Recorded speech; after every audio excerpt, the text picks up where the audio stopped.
রিলেটিভিটির গল্প। বুধবার মফিজুর রহমান স্যার পুরো 1 ঘন্টা ধরে আইনস্টাইনের থিওরি অফ রিলেটিভিটি বোঝালেন ক্লাসে। যদিও ফিজিক্স সাবজেক্টের সাবজেক্ট নয়, তবে মাঝে মধ্যেই স্যার এসব নিয়ে কথা বলেন। আজ যেমন বলছেন থিওরি অফ রিলেটিভিটি নিয়ে।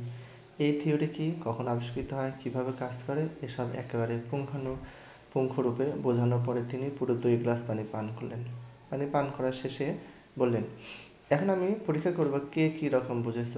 এখানে একজন একজন এসে বুঝিয়ে যাও। বুধবারে মফিজ স্যারের ক্লাসের এক জ্বালা, টানা 1 ঘন্টা ক্লাস নেওয়ার পরে আরও টানা 1 ঘন্টা নেবেন সেটার প্রেজেন্টেশন। অনুপস্থিত থাকার সুযোগও নেই। ডিপার্টমেন্টে এই একজনই আছে যিনি বিশ্ববিদ্যালয়ে ছাত্রদের এখনও ব্রেঞ্চ উপর তুলে দাঁড় করিয়ে ক্লাস মিস করার শাস্তি দেন। কি বিদঘুটে ব্যাপার। মফিজ স্যারের টানা 1 ঘন্টার লেকচার থেকে যে যতটুকু গলার্ধকরণ করতে পেরেছে সেটা একে একে সবাই আবার উগড়ে দিয়ে আসতে লাগলো। কেউ 5 মিনিট, কেউ 7 মিনিট, কেউ বা 8 মিনিট করে লেকচারটা পুনরাবৃত্তি করতে লাগলো। সবাই থিওরি অফ রিলেটিভিটির বিভিন্ন দিক নিয়ে বলতে লাগলো। সবার শেষে হলো সাজিদের পালা। অনিচ্ছা সত্ত্বেও সাজিদকে 4-5 মিনিটের একটি লেকচার ঝেড়ে আসতে হবে এখন। সাজিদ উঠে এলো। মফিজ স্যার ওনার স্বভাবসুলভ ভঙ্গিতে মুচকি এসে বললেন, সমাপ্তি পর্বে এবার মহামতি আইনস্টাইনের কাছ থেকে আমরা সবচেয়ে চমকপ্রদ কিছু শুনব। You may start sir, mister Einstein. Mofiz স্যারের বিদ্রুপাত্মক বাক্য ব্যয় অন্যদের জন্য সবসময় হাসির খোরাক। ক্লাসের সবাই হো হো করে হেসে উঠল। ব্যাপারটা নতুন কিছু নয়, তাই সাজিদ এখন আর এসব গায়ে মাখে না। সাজিদ হাসি হাসি মুখে শুরু করলো, বিজ্ঞানী আইনস্টাইনের থিওরি অফ রিলেটিভিটি একদম পানির মতো সোজা। এটা এতই সোজা যে ক্লাস 8-এর একটা বাচ্চাকেও এটা এটাকে খুব সহজেই বুঝে নিতে পারে। এতটুকু শুনে সবাই সাজিদের দিকে বড় বড় চোখে হাঁ করে তাকালো। মফিজ স্যার চেয়ারে হেলান দেওয়া অবস্থাতে ছিলেন। সাজিদের কথা শুনে উনি একটু নড়েচড়ে বসলেন। উনার মোটা কালো ফ্রেমের চশমা থেকে ঠিকঠাক করে নিয়ে বললেন, come to the point. Sajid বলল, স্যার আমি তো পয়েন্টে আছি, আমি কি বলবো নাকি বসে পড়বো? No no, carry on. Mofiz স্যারের প্রতি উত্তর। সাজিদ আবার শুরু করলো, এই সোজা থিওরিটিকেই 21শ শতাব্দীতে বিজ্ঞানের সবচেয়ে বড় আবিষ্কার এবং এই আবিষ্কারক মহামতি আইনস্টাইনকে সর্বকালের সর্বশ্রেষ্ঠ পদার্থবিজ্ঞানী মনে করা হয়। এতক্ষণ আমাদের সবার প্রিয় শ্রদ্ধেয় মফিজুর রহমান স্যার আমাদের খুব সুন্দর করে বোঝালেন জিনিসটা। এরপর আমার বন্ধুরাও এই থিওরি নানান দিক খুব সুন্দর করে বর্ণনা করে গেল। যেহেতু আমাকেও কিছু বলতে হবে, তা আমি এই থিওরির সবচেয়ে মজার দিক টাইম ডিলেশন নিয়ে বলবো। এই থিওরিটির সময় নিয়ে আমাদের যেভাবে ভাবাতে পেরেছে বিজ্ঞানের অন্য কোনো আবিষ্কার তা পারেনি। সবসময় সময় নিয়ে আগেকার মানুষদের ধারণা ছিল অন্যরকম। তারা ভাবতো সময় সবখানে সমান, অর্থাৎ আমার কাছে যেটা 1 ঘন্টা সেটা অন্য কোনো গ্রহের অন্য কোনো প্রাণীর কাছেও 1 ঘন্টা। আমার কাছে যেটা একদিন সেটা অন্য সবার কাছেও একদিন, অর্থাৎ মাত্রাভেদের সময়ের কোনো পরিবর্তন হয় না। 1900 সাল পর্যন্ত সময় নিয়ে পৃথিবীর মানুষের ধারণা ছিল এরকম। 1900 সালে কিছু আগে বিখ্যাত বিজ্ঞানী লেখক এইচ.জি. ওয়েলস সময় নিয়ে কিছু ব্যতিক্রম লেখাজোখা করেন। তিনি তার কিছু সায়েন্স ফিকশনে দেখান যে তার সৃষ্ট কিছু চরিত্র বর্তমানকে পাশ কাটিয়ে ভবিষ্যতের সময় চলে যাচ্ছে, অতীতে চলে যাচ্ছে। এইচ.জি. ওয়েলস তার এই কথাগুলোকে সায়েন্স ফিকশনের ঠাঁই দিলেও তখনও মানুষের মনে প্রশ্ন ছিল, সত্যি কি মানুষ কোনোদিন ভবিষ্যতে যেতে পারবে, অতীতে যেতে পারবে? আইনস্টাইন আগ পর্যন্ত এটা সায়েন্স ফিকশনে থাকলেও আইনস্টাইন এসে প্রমাণ করে দেখান যে হ্যাঁ, মানুষ চাইলেই ভবিষ্যৎ ভ্রমণ করতে পারে। কিন্তু কিভাবে? মজাটা এখানেই। আগেকার দিনের মানুষ ভাবত সময় সর্বস্থানে, সর্বাবস্থায়, সব মাত্রায় একই রকম। ওই যে একটু আগে বললাম, আমার কাছে যেটা একদিন পৃথিবীর অন্য কোথাও বা অন্য কোনো গ্রহের অন্য কারো কাছে সেটাও একদিন। কিন্তু আইনস্টাইন এসে বললেন, না, সময় ঠিক এরকম নয়, মাত্রাভেদে সময় পাল্টে যায়। কিন্তু কিভাবে? আইনস্টাইন বলছেন, কম গতিশীল কোনো বস্তুতে সময় অধিক পরিমাণ দ্রুত চলে, আর যে বস্তুর গতি অধিক গতিতে চলে তার সময় তুলনামূলক কম গতিসম্পন্ন বস্তুর চেয়ে কম দ্রুত চলে। আর এটাকে বলা হয় টাইম ডিলেশন, অর্থাৎ যে বস্তুর গতি কম তার সময় চলবে দ্রুত, আর যে বস্তুর গতি বেশি তার সময় চলবে আস্তে। ব্যাপারটি কেমন জগা খিচুড়ি মনে হচ্ছে, তাই না? কিন্তু আইনস্টাইন এটাকে ম্যাথমেটিক্যালি প্রমাণ করে দেখিয়েছেন। ব্যাপারটি বোঝানোর জন্য 1980 সালে বৈজ্ঞানিক লেখক কার্ল সেগান তার বিখ্যাত কসমস সিরিজের পুরো একটি পর্ব করেছেন। কার্ল সেগান তার সেই সিরিজে এই পর্বের নাম রেখেছেন টুইন প্যারাডক্স বা যমজ বিভ্রান্তি। শুধু কার্ল সেগান নয়, টাইম ডিলেশনের উপর ভিত্তি করে হলিউডে ব্লকবাস্টার মুভিও তৈরি হয়েছে 2014 সালে, ইন্টারস্টেলার। ধরা যাক আমি আর আমার এক যমজ ভাই, আমাদের দুজনের বয়স এখন 18 করে। হঠাৎ করে আমার মাথায় ভূত চাপলো যে আমি স্পেসশিপে করে মহাবিশ্ব ভ্রমণে বের হব। পৃথিবী থেকে 5000 আলোকবর্ষের মধ্যে যা কিছু আছে তা আমি দেখে আসব। কিন্তু সেটা মাত্র 3 বছরের মধ্যে, অর্থাৎ স্পেসশিপ নিয়ে আমি মহাবিশ্ব ভ্রমণে বের হলে 3 বছরের মধ্যে 5000 আলোকবর্ষ ভ্রমণ করে আসবো। এখন কথা হচ্ছে 3 বছরের মধ্যে আমি যদি 300 আলোকবর্ষ ভ্রমণ করে পৃথিবীতে ফিরতে চাই, আমার স্পেসশিপটাকে তো আলোর গতিতে, যেটা সেকেন্ডে 1,86,000 মাইল এর কাছাকাছি গতিতে ছুটতে হবে। তা না হলে এটা কোনো দিনও সম্ভব নয়। কিন্তু আইনস্টাইন এটাও বলেছেন, কোনো বস্তু কোনো দিনও আলোর গতির কাছাকাছি গতিতে ছুটতে পারবে না, এটা অসম্ভব। ধরে নিলাম আইনস্টাইনকে বুড়ো আঙুল দেখিয়ে আমি আর আমার ভাই সেরকম একটি স্পেসশিপ তৈরি করে ফেললাম যা ছুটবে প্রতি সেকেন্ডে 1,50,000 মাইল। আমি আমার ভাইয়ের কাছ থেকে অশ্রুসিক্ত নয়নে বিদায় নিলাম। 2016 সালের 25 নভেম্বর আমি তার কাছ থেকে বিদায় নিয়ে স্পেসশিপে করে রওনা হলাম মহাশূন্যের পথে। যখন বিদায় নিচ্ছি তখন দুজনেরও বয়স ঠিক কাটায় কাটায় 18 করে। এতটুকু বলার পর সাজিদ একটু থামলো। কারো মুখে কোনো কথা নেই, সবাই মনোযোগ দিয়ে শুনছে, মফিজ স্যারও। তাদের কাছে ব্যাপারটা জানা থাকলেও এভাবে হয়তো ইন্টারেস্টিং লাগছে। সাজিদ আবার বলতে শুরু করলো, এখানেই থিওরি মজা। আইনস্টাইন বলেছেন, যেহেতু আমার ভাই পৃথিবীতে আছে আর আমি আলোর কাছাকাছি গতির একটি স্পেসশিপে, সেহেতু আমার গতি মানে স্পেসশিপের গতি আমার ভাইয়ের তুলনায় অনেক অনেক বেশি। এখন থিওরি মতে গতিশীল বস্তুতে কম সময় কম দ্রুত চলে, তাহলে আমার সময় চলবে আস্তে।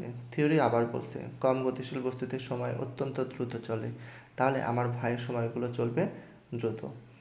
এখন আরও ধরে স্পেসশিপে যাওয়ার সময় আমার হাতে যে ঘড়ি ছিল সেই ঘড়ির সময় অনুযায়ী ঠিক কাটায় কাটায় 3 বছর পরে 300 আলোকবর্ষ ভ্রমণ করে পৃথিবীতে এলাম। তাহলে তখন আমার বয়স কত? 18+3=21। পৃথিবীতে এসে যখন আমি আমার ভাইয়ের সামনে যাব তখন তার বয়স কত হবে?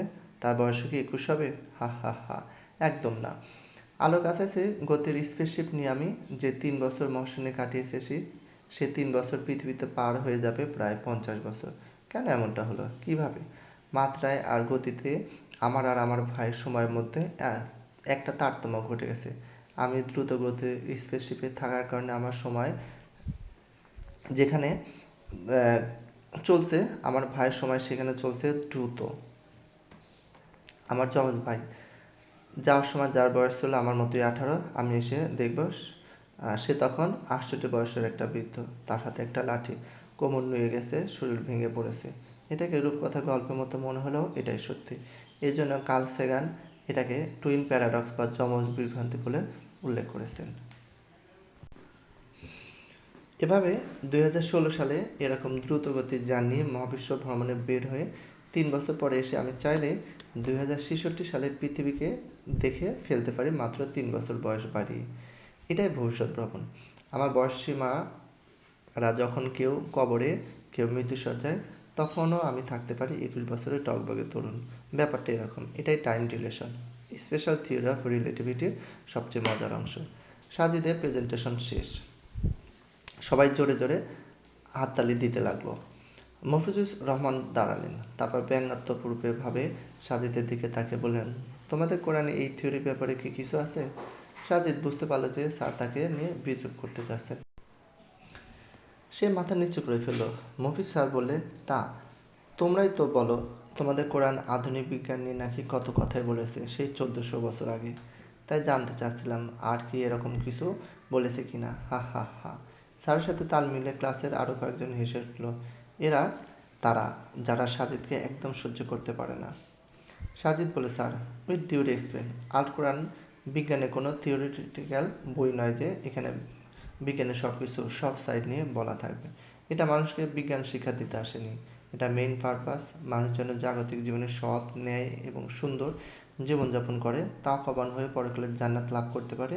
যে রিক্সাওয়ালা থিওরি অফ রিলেটিভিটি বোঝে না বা কখনো বুঝবে না, সে যদি সৎ হয়, ইমানদার হয়, তাকওয়াবান হয়, তাহলে পরকালেও সে জান্নাতে যাবে। মফিজ স্যার বললেন, ও তার মানে কোরআন এরকম কিছুই বলা নেই? আফসোস, আমিও ভাবলাম হয়তো থাকবে।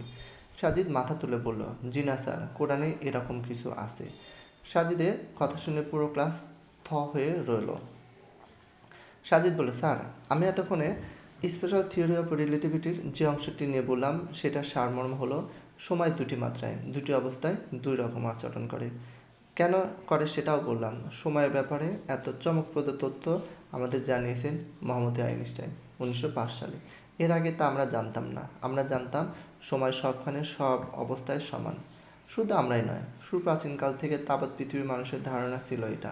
আল কোরআন যখন নাজিল হচ্ছে তখনও আরও মানুষদের এটাই ধারণা ছিল। তারা কল্পনাও করতে পারতো না যে দুইটা অবস্থানে সময় দুই রকম হতে পারে। আমার কাছে যেটা 3 বছর আমার ভাইয়ের কাছে সেটা 50 বছর হতে পারে।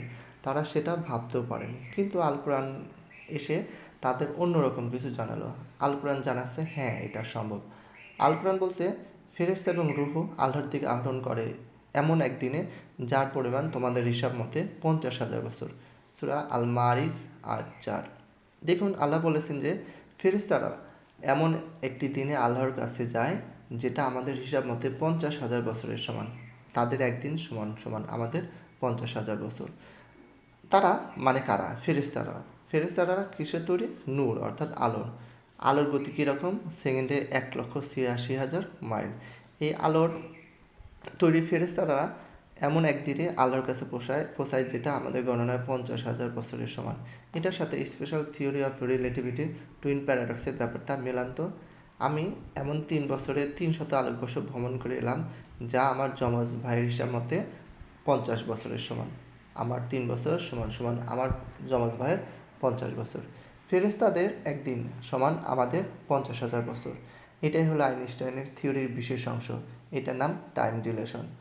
1500 বছর আগে কি করে কেউ ভাবতে পারে যে সময়ের এরকম পার্থক্য হতে পারে? ইম্পসিবল। এটা সেই স্রষ্টা থেকে আসা যিনি সব কিছুর মতো সময়েরও সৃষ্টিকর্তা। সৃষ্টিকর্তাই তো তার সৃষ্ট সময়ের ব্যাপারে জানবেন, তাই না?